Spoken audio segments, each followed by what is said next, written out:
اچھا لڑکا احمد ایک چھوٹا لڑکا تھا جو دوسروں کی مدد کرنا بہت پسند کرتا تھا۔ وہ ایک چھوٹے سے گاؤں میں رہتا تھا جہاں سب ایک دوسرے کو جانتے تھے۔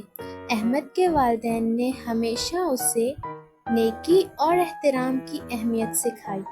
ایک دن جب احمد اسکول سے گھر واپس جا رہا تھا، اس نے ایک بوڑھے آدمی کو دیکھا جو لکڑیوں کا بھاری بوجھ اٹھانے میں مشکل محسوس کر رہا تھا۔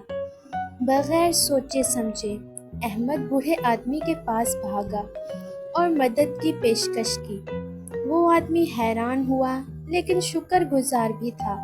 دونوں نے مل کر لکڑیوں کو بوڑھے آدمی کے گھر تک پہنچایا۔ بوڑھے آدمی نے احمد کا شکریہ ادا کیا اور اس کے لیے دعا کی۔ احمد خوش ہوا کہ اس نے کسی کا دن بہتر بنا دیا۔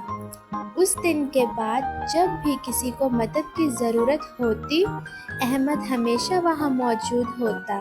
اس کے عمل نے گاؤں کے دوسرے لوگوں کو بھی متاثر کیا اور جلد ہی سب ایک دوسرے کی مدد کرنے لگے۔ احمد کو گاؤں میں اچھا لڑکا کہا جانے لگا۔ اس کے والدین اس پر فخر محسوس کرتے تھے اور احمد نے یہ سمجھا کہ چھوٹے چھوٹے نیک عمل دنیا میں بڑا بڑا فرق پیدا کر سکتے ہیں۔ تو بچوں، اس کہانی سے ہمیں یہ سبق ملتا ہے کہ ہمیں ہر کسی کی مدد کرنی چاہیے۔